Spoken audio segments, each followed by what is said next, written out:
Bienvenue dans Pratique ton français avec des histoires. Es-tu prêt à pratiquer ton français et à devenir plus fluide? Commençons.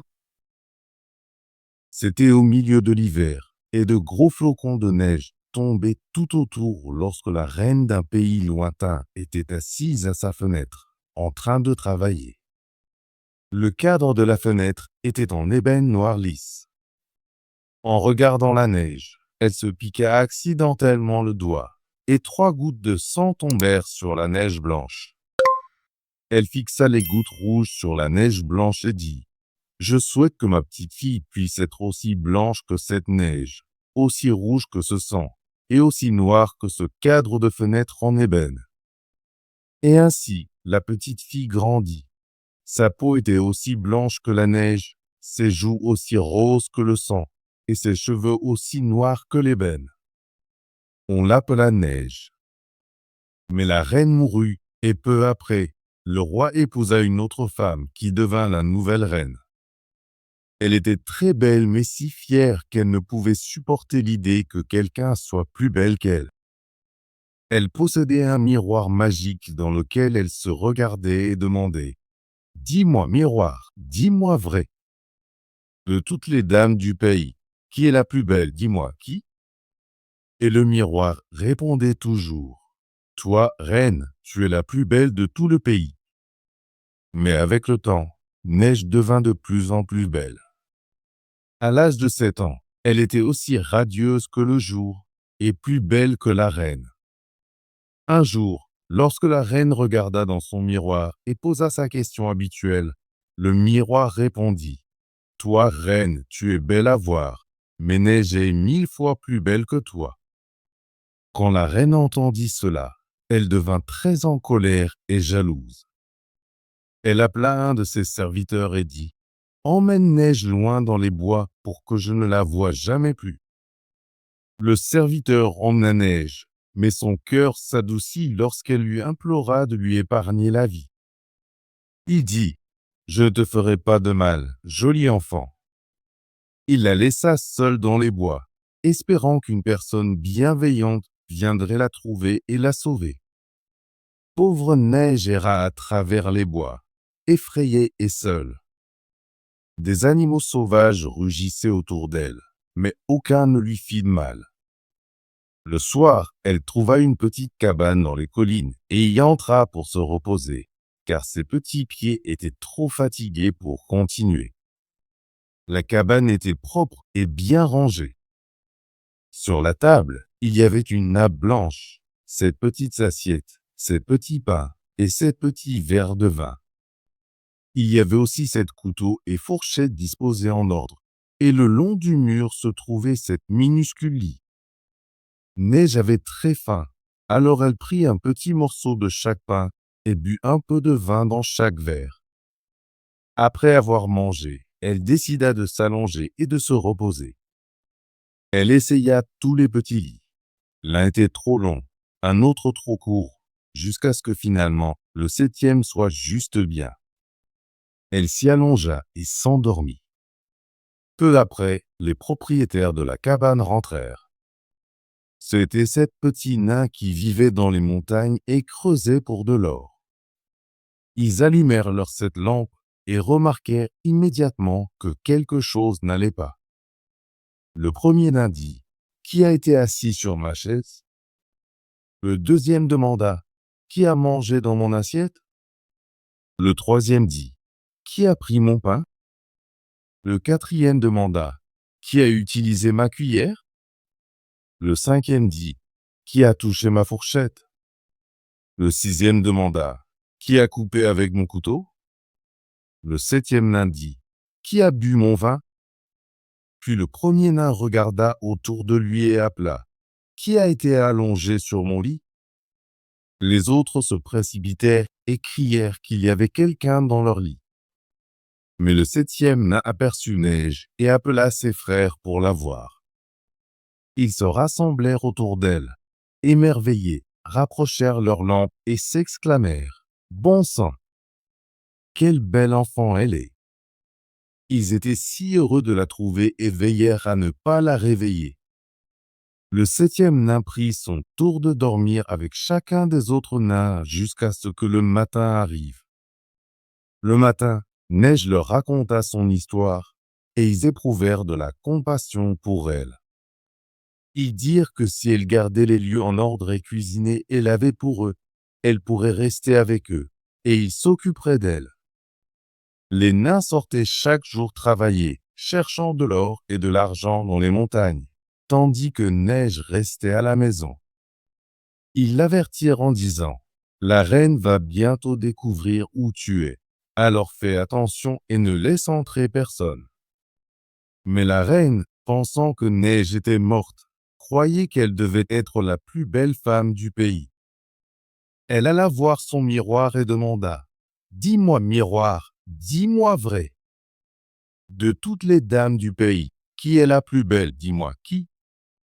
Le miroir répondit, « Toi, reine, tu es la plus belle de tout ce pays, mais au-delà des collines, à l'ombre du bois vert, où les 7 nains ont fait leur foyer, là, Neige cache sa tête, et elle est 1000 fois plus belle, ô reine, que toi. » La reine fut très effrayée, car elle savait que le miroir disait toujours la vérité, et réalisa que le serviteur devait l'avoir trahi. Elle ne pouvait supporter l'idée que quelqu'un soit plus belle qu'elle. Alors elle se déguisait en vieille marchande et traversa les collines pour aller chez les nains. Elle frappa à la porte et appela, « Belle marchandise à vendre. » Neige regarda par la fenêtre et dit, « Bonjour, bonne femme. Que vendez-vous ?»« De belles marchandises, répondit la reine, des lacets et des rubans de toutes les couleurs. Neige pensa que la vieille femme avait l'air gentille, alors elle descendit et ouvrit la porte. « Oh là là !» dit la vieille femme, « tes lacets sont si mal attachés. Laisse-moi t'aider avec l'un de mes jolis nouveaux lacets. » Neige, ne soupçonnant aucun danger, se tenait devant la vieille femme. Mais la reine l'attacha si fortement que Neige ne pouvait plus respirer et tomba comme si elle était morte. « C'est la fin de ta beauté, » dit la méchante reine, et elle rentra chez elle. Le soir, les 7 nains rentrèrent et furent le cœur brisé de trouver leur chère Neige allongée par terre, semblant sans vie. Ils la prirent et, après avoir découvert ce qui s'était passé, coupèrent le lacet. Bientôt, elle commença à respirer et revint rapidement à la vie. Ils lui dirent, « La vieille femme était la reine elle-même. Fais attention la prochaine fois et ne laisse entrer personne quand nous sommes absents. » Lorsque la reine rentra chez elle, elle alla directement à son miroir et demanda à nouveau. Mais à sa grande tristesse, il dit, « Toi, reine, tu es la plus belle de tout ce pays, mais au-delà des collines, à l'ombre du bois vert, où les 7 nains ont fait leur foyer, là, Neige cache sa tête, et elle est 1000 fois plus belle, ô reine, que toi. » Le cœur de la reine se remplit de colère et de haine en entendant que Neige était toujours vivante. Elle se déguisait à nouveau, cette fois avec un autre déguisement, et emporta un peigne empoisonné avec elle.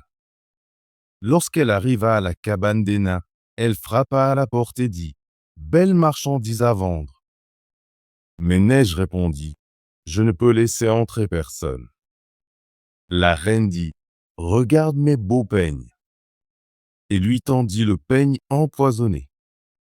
Il avait l'air si joli que Neige le prit et l'essaya dans ses cheveux.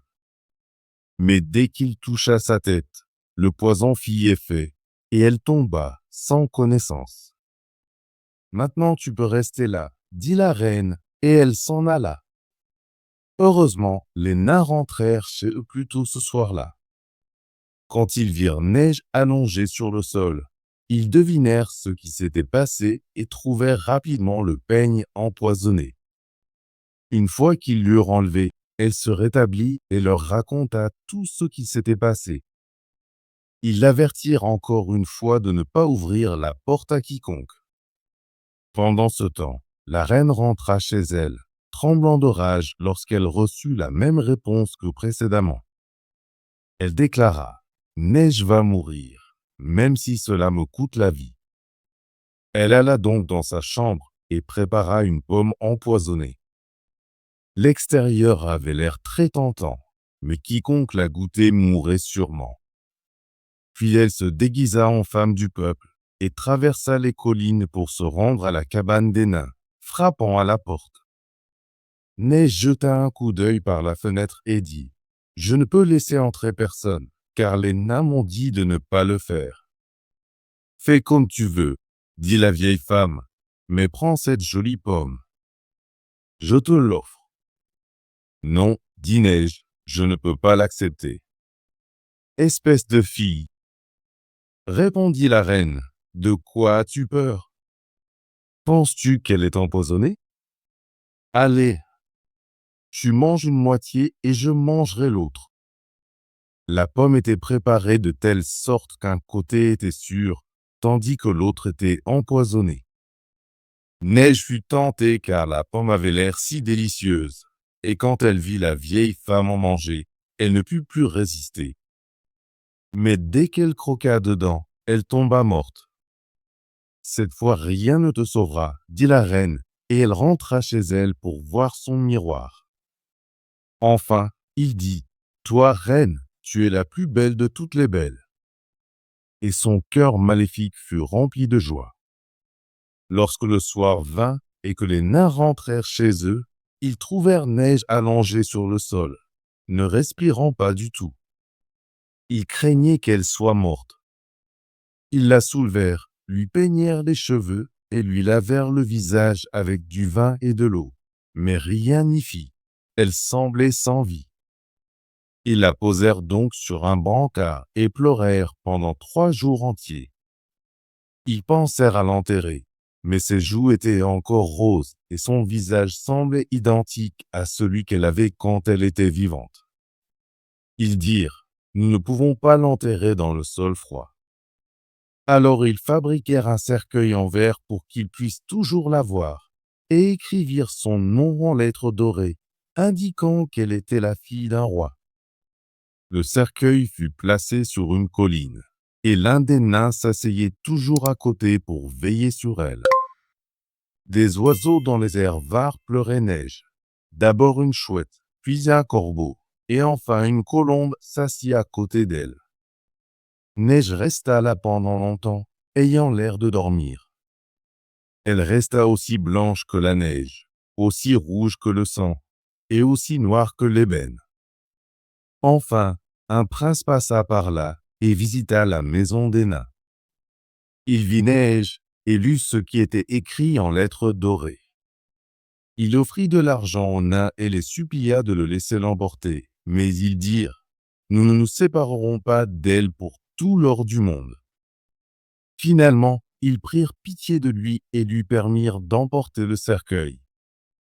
Mais dès qu'il le souleva, un morceau de la pomme empoisonnée tomba de ses lèvres, et Neige se réveilla et demanda: Où suis-je? Le prince répondit: Tu es en sécurité avec moi. Il lui raconta tout ce qui s'était passé et dit: Je t'aime plus que tout au monde. Alors viens avec moi au palais de mon père, et tu seras ma femme. Neige accepta et rentra avec le prince, où ils préparèrent un grand et splendide mariage.